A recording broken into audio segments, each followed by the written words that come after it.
Low everyone, welcome to the class guys. कैसे हो आप सभी? उम्मीद करता हूं आप सभी बच्चे बहुत अच्छे होंगे, अच्छे से पढ़ाई लिखाई कर रहे होंगे। बच्चों, आज की इस वीडियो में मैं आपको पढ़ाने वाला हूं मैग्नेटिज्म एंड मैटर, जो कि हमारे क्लास 12 फिजिक्स का चैप्टर 5 है। इसको 30 मिनट में फिनिश करवा दूंगा और उसके अंदर हम सारे कॉन्सेप्ट को बिल्कुल लाइन से जो है कवर कर लेंगे। इस वीडियो के बाद अगर आपने स्टार्टिंग में कुछ भी नहीं पढ़ रखा ना, तो ये वीडियो आपके लिए सफिशिएंट होगी। बस के साथ साथ आपको चाहिए होगी थोड़ी सी क्वेश्चन प्रैक्टिस। अगर आप कर लेते हैं तो आप बोर्ड्स में बहुत अच्छा जो है स्कोर करेंगे। बच्चों, अगर आप बोर्ड्स में ना सच में 90 प्लस 95 प्लस मार्क्स स्कोर करना चाहते हैं ना, तो उसके लिए जरूरी होता है कि आप अच्छी क्वेश्चन प्रैक्टिस करें, क्योंकि जितनी अच्छी क्वेश्चन प्रैक्टिस होगी आप प्रेशर में उतने ही अच्छे से क्वेश्चंस को सॉल्व कर पाएंगे। तो बच्चों, आपके लिए हम लेकर के आए मेरी अपनी 95 प्लस एक्सीलेंस 95 प्लस बुक। इस बुक के अंदर हर वो क्वेश्चन है जिसको प्रैक्टिस करके आपके अंदर वो कॉन्फिडेंस आएगा, आपके अंदर वो एबिलिटी आएगी कि आप भी अपने बोर्ड एग्जाम में 90 प्लस 95 प्लस मार्क्स स्कोर कर सकते हैं। प्यारे बच्चों, इस साल जब फिजिक्स का सबसे हार्ड पेपर आया तो हमारे हजारों बच्चों के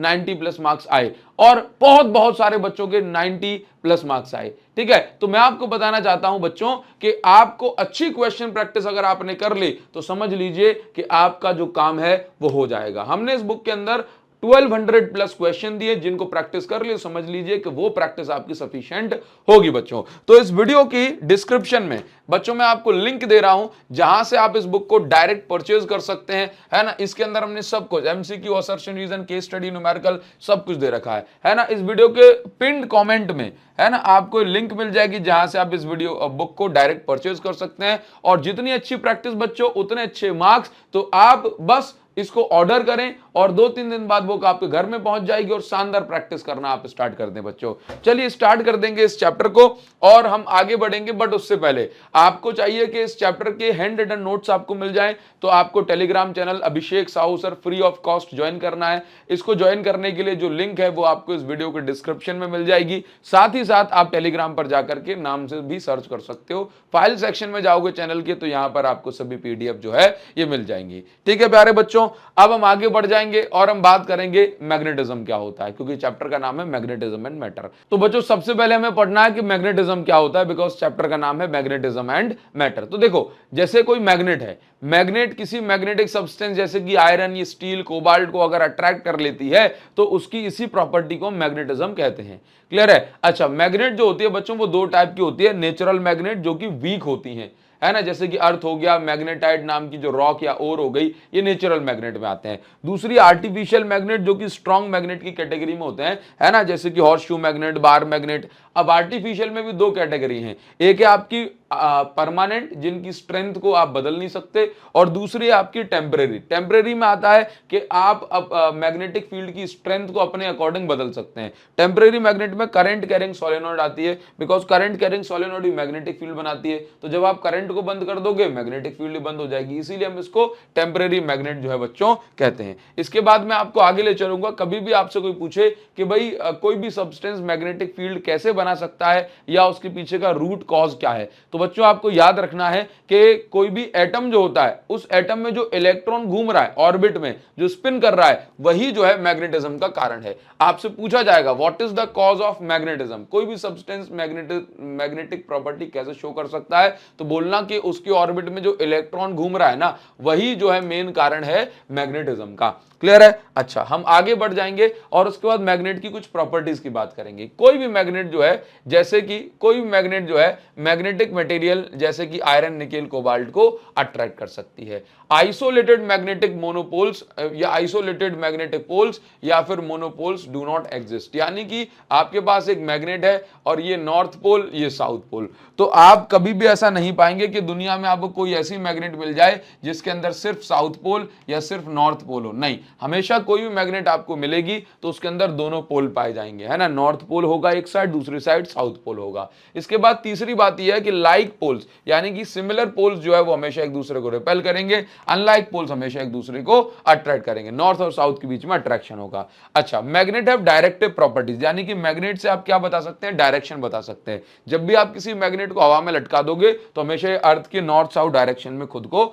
अलाइन कर लेगी। इसके बाद हम बात करेंगे इसके बाद हम बात करेंगे मैग्नेट जो है दूसरे सब्सटेंस के अंदर भी मैग्नेटिक प्रॉपर्टीज ला सकती है। अगर आप मैग्नेटिक फील्ड में आयरन को रख देंगे तो आयरन के अंदर भी कुछ मैग्नेटिक प्रॉपर्टीज आ जाएंगी, इसी को हम बोलते हैं मैग्नेटिक इंडक्शन। तो मैग्नेट जो है किसी और सब्सटेंस में, मैग्नेटिक सब्सटेंस में मैग्नेटिज्म को इंड्यूस कर सकती है। ठीक है, ये हमने कुछ 4-5 प्रॉपर्टीज पढ़ी किसकी, मैग्नेट की। ठीक है, अच्छा इसके बाद मैग्नेट क्या बनाती है बच्चों, मैग्नेट बनाती है मैग्नेटिक फील्ड। तो मैग्नेटिक फील्ड क्या है और उसकी प्रॉपर्टीज पढ़नी है। तो जैसे मान लीजिए, जैसे ये मान लीजिए कि ये मेरे पास एक बार मैग्नेट है, ये क्या है मेरे पास, बार मैग्नेट है। अब इस बार मैग्नेट के आसपास का जो रीजन है, बार मैग्नेट के आसपास का जो रीजन है, उसी को मैं क्या बोलता हूं, मैग्नेटिक फील्ड। अब मैग्नेटिक फील्ड की प्रॉपर्टीज की हम बात कर लेते हैं। तो मैग्नेटिक फील्ड की प्रॉपर्टीज क्या है, मैग्नेटिक फील्ड की क्या प्रॉपर्टीज है बच्चों, तो मैग्नेटिक फील्ड की कुछ, मैग्नेटिक फील्ड लाइन की क्या प्रॉपर्टीज हैं। तो पहली प्रॉपर्टी तो आप याद रखेंगे कि मैग्नेटिक फील्ड लाइन जो है नॉर्थ टू साउथ ट्रेवल करती है, नॉर्थ से निकल के साउथ तक जाती है आउटसाइड द मैग्नेट, और मैग्नेट के अंदर साउथ टू नॉर्थ आती है मैग्नेटिक फील्ड लाइन। ठीक है, अच्छा इसके बाद मैग्नेटिक फील्ड लाइन जो है ये क्लोज लूप बनाती है। क्लोज लूप का मतलब यह है कि नॉर्थ से शुरू हो गई तो साउथ पे जाके रुकेगी नहीं, वापस से नॉर्थ पे जरूर आएगी। ठीक है, अच्छा इसके बाद हम बात करेंगे कि दो मैग्नेटिक फील्ड लाइन कभी भी एक दूसरे को इंटरसेक्ट नहीं करती, है ना, क्योंकि अगर वो इंटरसेक्ट करेंगी तो एक पॉइंट पे मैग्नेटिक फील्ड की दो डायरेक्शन होगी, जो कि पॉसिबल नहीं होता, same as electric field line, जैसे हमने फर्स्ट चैप्टर में पढ़ा था। अच्छा इसके बाद क्या है, magnetic field exist inside every magnetize material, मतलब कोई भी मटेरियल जो मैग्नेटिक फील्ड बना सकता है उसके अंदर मैग्नेटिक फील्ड लाइन एग्जिस्ट कर सकती है। जैसे आयरन है, ठीक है, आयरन क्या है, मेटल है, तो मेटल के अंदर इलेक्ट्रिक फील्ड तो जीरो होती है, लेकिन यह कहा जा रहा है कि मैग्नेटिक फील्ड जीरो नहीं होती, मैग्नेटिक फील्ड तो इसके अंदर जो है पाई जाएगी। ठीक है बच्चों, अच्छा आगे बढ़ेंगे। अभी क्या दिया हुआ है, मैग्नेटिक डायपोल। तो देखो जैसे आपने इलेक्ट्रिक डायपोल पढ़ा था, इलेक्ट्रिक डायपोल में दो इक्वल एंड ऑपोजिट चार्जेस होते हैं, माइनस क्यू और प्लस क्यू, तो उसको हम बोलते हैं इलेक्ट्रिक डायपोल। इसी प्रकार से होता है मैग्नेटिक डायपोल। मैग्नेटिक डायपोल में क्या होता है, दो पोल्स होते हैं, एक साउथ पोल होगा और एक नॉर्थ पोल होगा, और दोनों पोल्स के बीच की जो टोटल डिस्टेंस है वो 2l कहलाएगी। इसी सिस्टम को हम बोलते हैं मैग्नेटिक डायपोल। जैसे इलेक्ट्रिक डायपोल को हम P से रिप्रेजेंट करते थे, ऐसे मैग्नेटिक डायपोल को हम M से रिप्रेजेंट करते हैं। जैसे इलेक्ट्रिक डायपोल का फॉर्मूला होता था Q इंटू 2l, वैसे ही मैग्नेटिक डायपोल का फॉर्मूला होता है डायपोल मोमेंट का M इंटू 2l। ये जो Q है वो चार्ज कहलाता था, यहां पर जो M है छोटा वाला M, ये कहलाता है magnetic dipole moment. Magnetic dipole moment यानी कि इस मैग्नेटिक डायपोल की ताकत, ये हमारा वेक्टर हुआ करता था, तो ये भी वेक्टर। यहां पे डायरेक्शन के लिए हम क्या बताते थे कि डायपोल मोमेंट की डायरेक्शन नेगेटिव टू पॉजिटिव है, यहां पर मैग्नेटिक डायपोल मोमेंट की डायरेक्शन साउथ टू नॉर्थ बताई जाती है।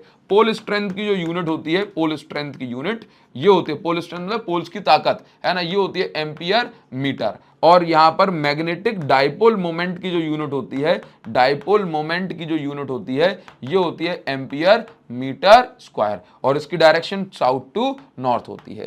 ठीक है, अगर कोई करंट कैरिंग कॉइल है तो ये भी मैग्नेटिक फील्ड बनाती है, तो करंट कैरिंग कॉइल के लिए मैग्नेटिक फील्ड बताने के लिए क्या करते हैं, मैग्नेटिक डायपोल मोमेंट बताने के लिए करंट की डायरेक्शन में उंगलियों को मोड़ दो, अंगूठा अगर बाहर गया तो मैग्नेटिक डायपोल मोमेंट की डायरेक्शन बाहर है, अंगूठा अगर अंदर गया तो मैग्नेटिक मोमेंट की डायरेक्शन जो है अंदर है। क्या करना है, करंट की डायरेक्शन को मोड़ देना है। ठीक है, करंट कैरिंग लूप भी डायपोल ही होता है ना, क्यों, क्योंकि करंट कैरिंग लूप है तो एक साइड से मैग्नेटिक फील्ड लाइन अंदर घुसेगी और दूसरी साइड से बाहर निकलेगी, तो इसके अंदर भी साउथ और नॉर्थ पोल होता है। तो अगर करंट कैरिंग लूप की बात करें तो इसमें करंट मैग्नेटिक मोमेंट का formula current into area of coil होता है, यहीं से यूनिट बन जाती है एम्पियर इंटू मीटर स्क्वायर। ठीक है बच्चों, इसको आप हमेशा याद रखेंगे, और जो बात मैंने अभी कही उसको मैंने यहां पर जो है सारी बातों को सीक्वेंस में सिस्टम से लिख दिया है सभी चीजों के लिए। क्लियर, अच्छा हम आगे बढ़ जाएंगे, और यहां पर देखो कुछ नोट पॉइंट है और जो कि एग्जाम ओरिएंटेड है। ठीक है, सबसे पहले आपसे कहा जाए कि अगर आप एक बार मैग्नेट को तोड़ देते हैं, अगर आप एक बार मैग्नेट को तोड़ दोगे एक्सिस के पैरेलल, यानी कि कुछ इस प्रकार से, हाँ ये इसकी एक्सिस है और एक्सिस के पैरेलल आपने कट कर दिया, तो जो पोल्स की स्ट्रेंथ होगी वो आधी हो जाएगी, पोल स्ट्रेंथ हाफ हो जाएगी। लेकिन अगर आप इसको एक्सिस, ये देखो डॉटेड लाइन है, ये एक्सिस के परपेंडिकुलर तोड़ते हो, है ना, दो इक्वल पार्ट में, तो पोल स्ट्रेंथ जो है ये सेम रहेगी, इसमें कोई भी चेंज नहीं आएगा।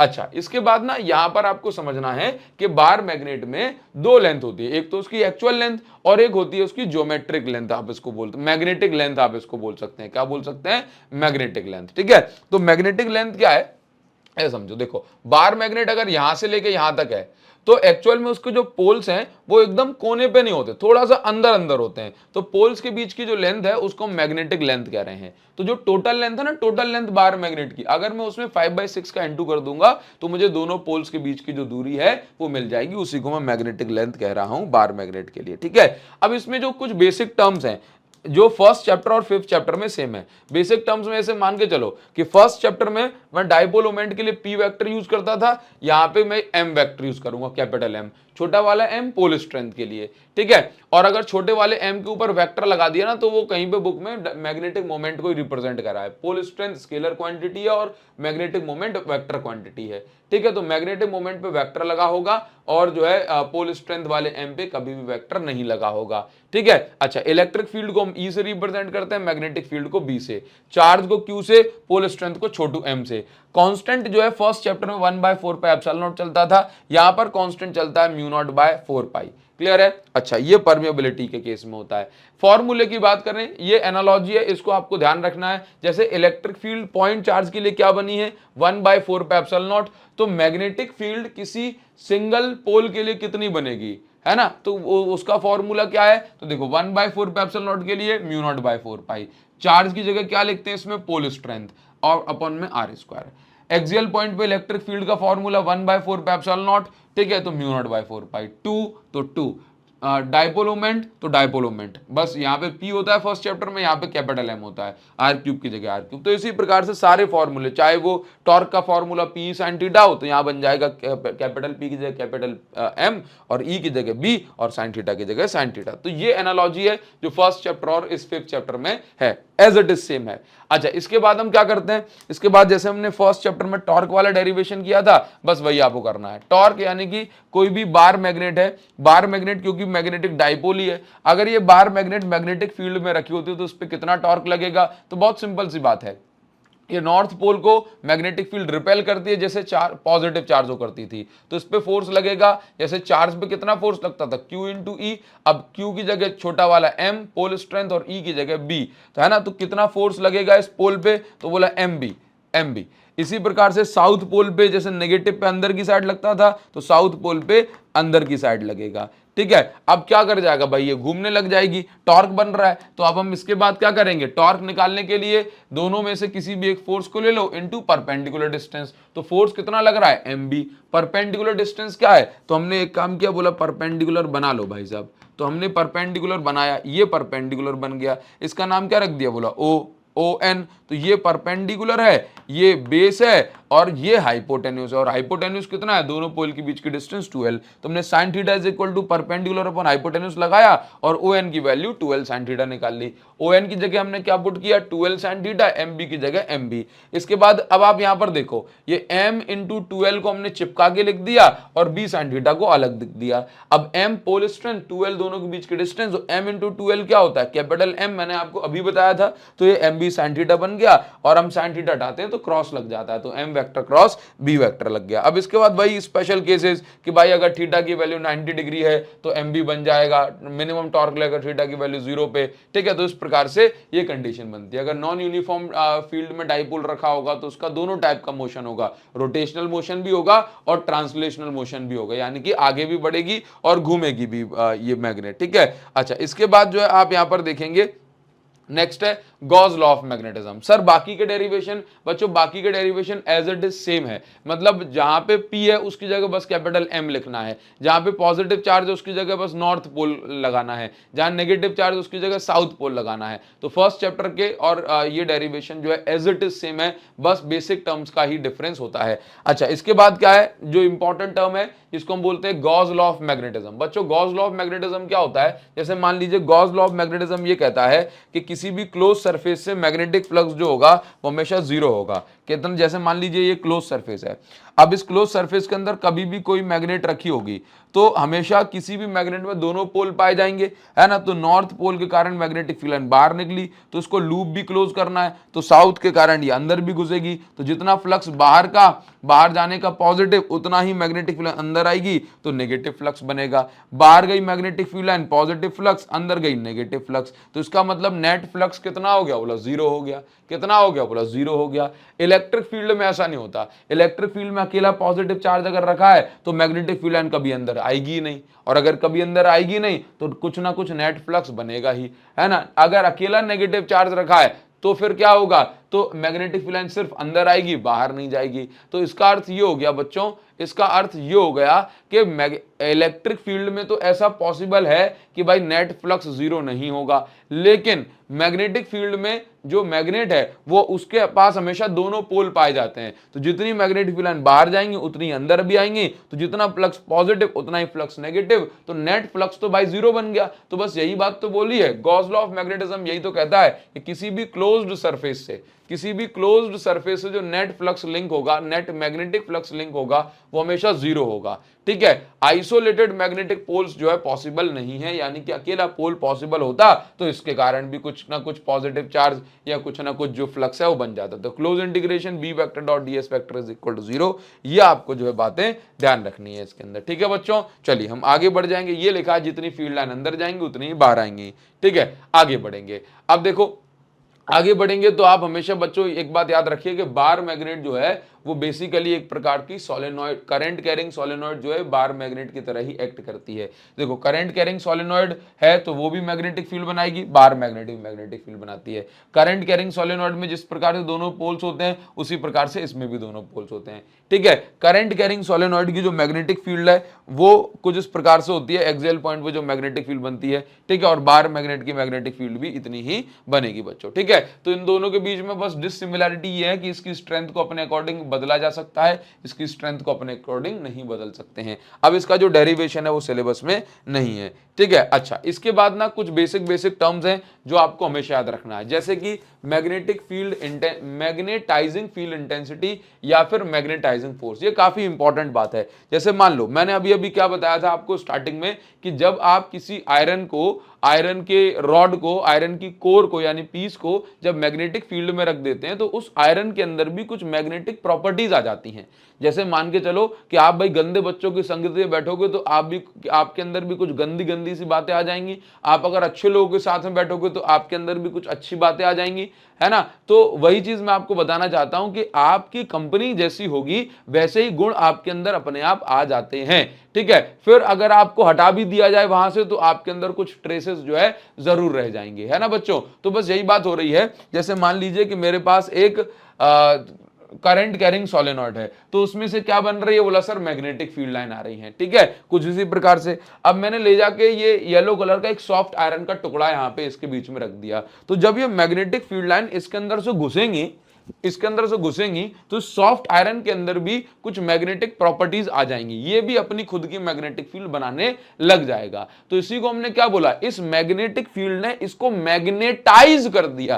क्या कर दिया, मैग्नेटाइज कर दिया, है ना। तो फील्ड की, मैग्नेटिक फील्ड की इसी प्रॉपर्टी को कि वो दूसरे सब्सटेंस को मैग्नेटाइज कर दे, मैग्नेट जैसा बना दे, उसी को हम बोलते हैं मैग्नेटाइजिंग फील्ड इंटेंसिटी या मैग्नेटाइजिंग फोर्स। लेकिन बच्चों ये मैग्नेटाइजिंग फोर्स को हम कैपिटल H से रिप्रेजेंट करते हैं। ये कोई न्यूटन वाला फोर्स नहीं है, ये क्या है, मैग्नेट की प्रॉपर्टी को कहा गया है, मैग्नेट की उस क्षमता को कहा गया है कि भाई ये मैग्नेटाइज कर सकती है। तो कितने ताकत से कर रही है उसी को हम मैग्नेटाइजिंग फोर्स कह रहे हैं, कैपिटल H से रिप्रेजेंट कर रहे हैं। देखो, मैग्नेटाइजिंग फील्ड इंटेंसिटी यानी किस ताकत से मैग्नेटाइज किया जा रहा है।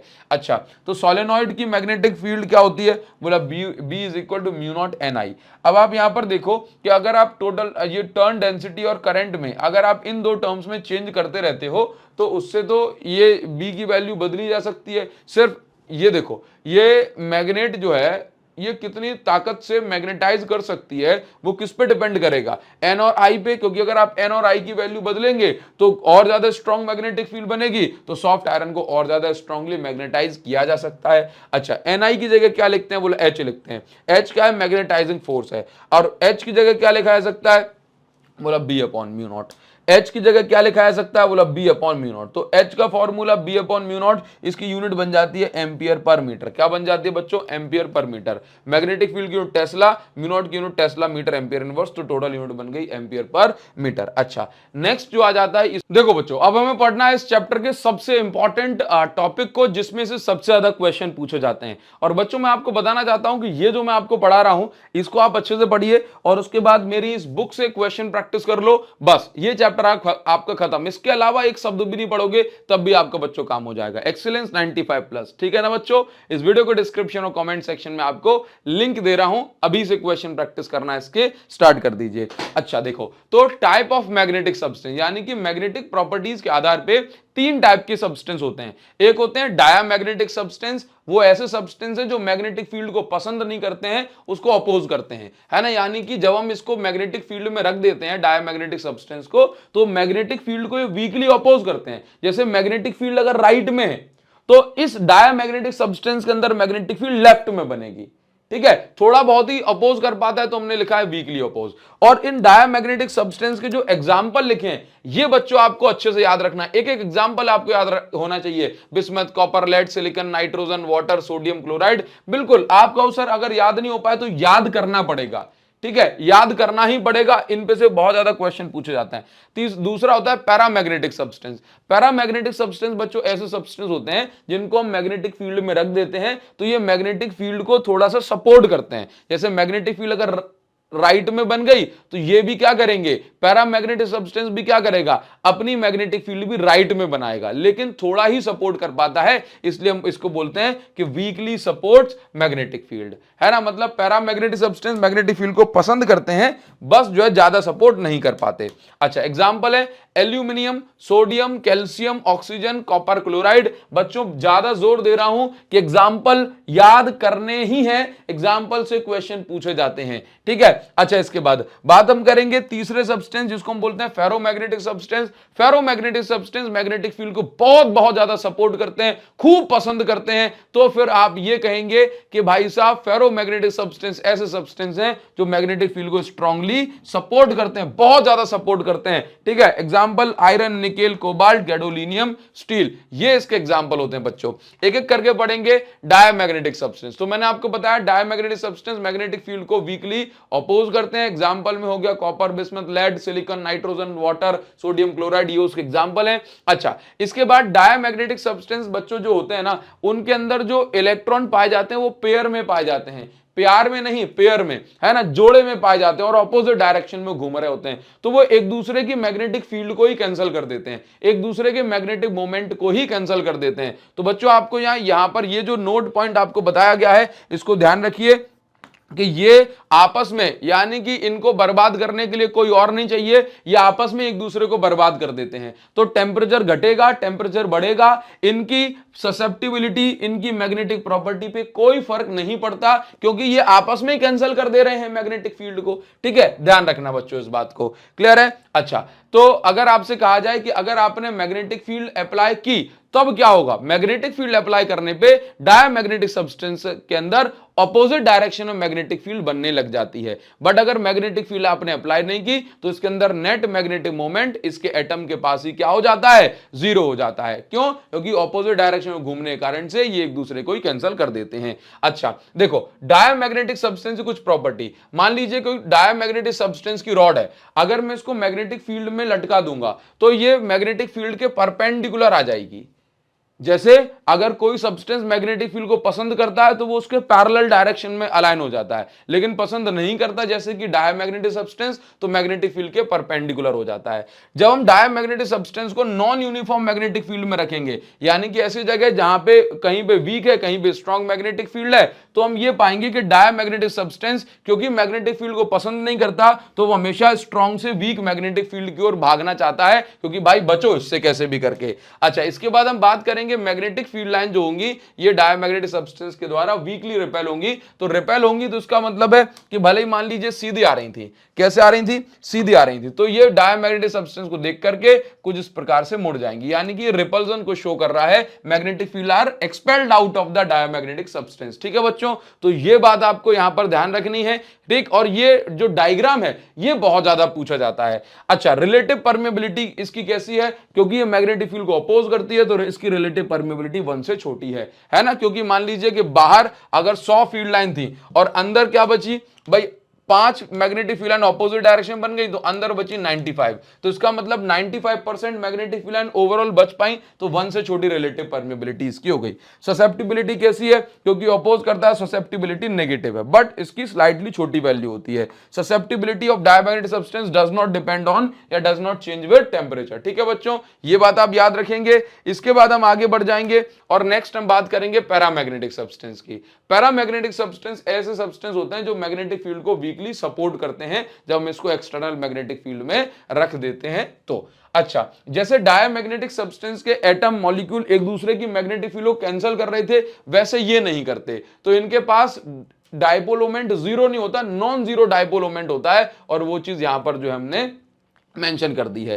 ठीक है, तो जैसे मान लीजिए कि आप इसका सैंपल देख रहे हो, तो इसके सैंपल में आप क्या देख रहे हो कि ये जो डायरेक्शन है ये किसकी है? हर एक एटम के मैग्नेटिक मोमेंट की डायरेक्शन है। ठीक है, तो जब आप इसको मैग्नेटिक फील्ड अप्लाई करी हमने, तो हमने देखा कि ये कुछ मेटल एटम जो हो गए ये इसकी डायरेक्शन में अलाइन हो गए, है ना। तो ये सपोर्टिव बिहेवियर को बताता है। अच्छा, इसके बाद हम बात करेंगे इसकी प्रॉपर्टीज की, क्योंकि पैरामैग्नेटिक सब्सटेंस मैग्नेटिक फील्ड को पसंद करते हैं, भले ही थोड़ा सा पसंद करते हैं। तो हम देखते हैं कि जब भी हम ये पैरामैग्नेटिक सब्सटेंस की रॉड को मैग्नेटिक फील्ड में सस्पेंड करेंगे तो ये उसके पैरेलल अलाइन हो जाएगी।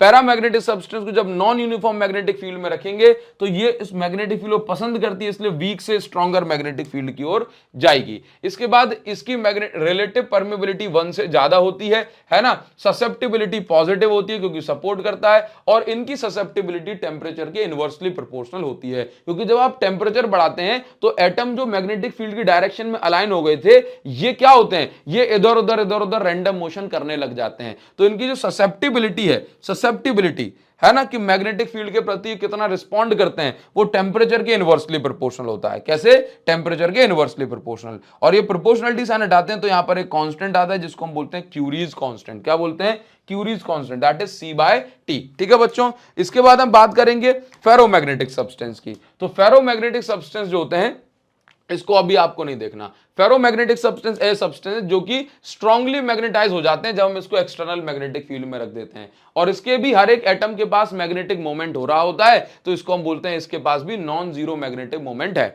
अच्छा, फेरोमैग्नेटिक सब्सटेंस बच्चों क्या होता है? ऐसे एटम्स रैंडम जो है किसी भी डायरेक्शन में नहीं बिखरे होते हैं। फेरोमैग्नेटिक सब्सटेंस के अंदर ग्रुप ऑफ एटम पाया जाता है जिनको हम डोमेन बोलते हैं, और ये एक डोमेन के अंदर सभी एटम एक ही डायरेक्शन में मैग्नेटिक फील्ड बना रहे होते हैं, है ना। जैसे ये चैम्बर आप देख रहे हो, इन्हीं चैम्बर को, इन्हीं ग्रुप ऑफ एटम को हमने डोमेन कहा। जब आप एक्सटर्नल मैग्नेटिक फील्ड अप्लाई करते हो तो जिस डायरेक्शन में एक्सटर्नल मैग्नेटिक फील्ड होती है ये सभी डोमेन उसी डायरेक्शन में घूमने की कोशिश करते हैं। ठीक है, जब आप टेम्परेचर बढ़ाते हैं तो स्टार्टिंग में तो इनको कोई फर्क नहीं पड़ता क्योंकि ये चैम्बर के अंदर, डोमेन के अंदर है। ठीक है, लेकिन अगर आप एक सर्टेन टेम्परेचर से ज्यादा टेम्परेचर बढ़ा देते हो, एक सर्टेन लिमिट से ज्यादा टेम्परेचर बढ़ा देते हो, तो ये सारे चैम्बर टूट जाते हैं और ये ऐसे रैंडमली बिखर जाते हैं। जब ये रैंडमली बिखर जाएंगे तो ये कुछ कैसे बन जाएंगे? ये कुछ पैरामैग्नेटिक सब्सटेंस के जैसे बन जाते हैं। तो बच्चों आपसे कहा जाए कि फेरोमैग्नेटिक सब्सटेंस का टेम्परेचर बढ़ाने से क्या होता है, तो बोलना स्टार्टिंग में तो कोई फर्क नहीं पड़ता, चैम्बर नहीं टूटते हैं, लेकिन एक सर्टेन टेम्परेचर के बाद आप और टेम्परेचर बढ़ाएंगे तो ये चैम्बर टूट जाएंगे, डोमेन ब्रेक हो जाएंगे, और ये सभी एटम रैंडमली ओरिएंटेड हो जाएंगे और ये सब्सटेंस पैरामैग्नेटिक सब्सटेंस बन जाएगा। तो वो टेम्परेचर जब फेरोमैग्नेटिक सब्सटेंस पैरामैग्नेटिक में कन्वर्ट हो जाए उसी टेम्परेचर को हम बोलते हैं क्यूरीज टेम्परेचर। और आयरन के लिए ये क्यूरीज टेम्परेचर की वैल्यू लगभग 1000 केल्विन है, यानी 1000 केल्विन तक किसी आयरन या मैग्नेट को हीट करेंगे तो उसके सारे डोमेन टूट जाएंगे और वो पैरामैग्नेटिक में कन्वर्ट हो जाएगा, और वापस से कभी चैम्बर नहीं बन पाएंगे, तो पैरामैग्नेटिक कभी वापस से फेरोमैग्नेटिक में कन्वर्ट नहीं हो पाता।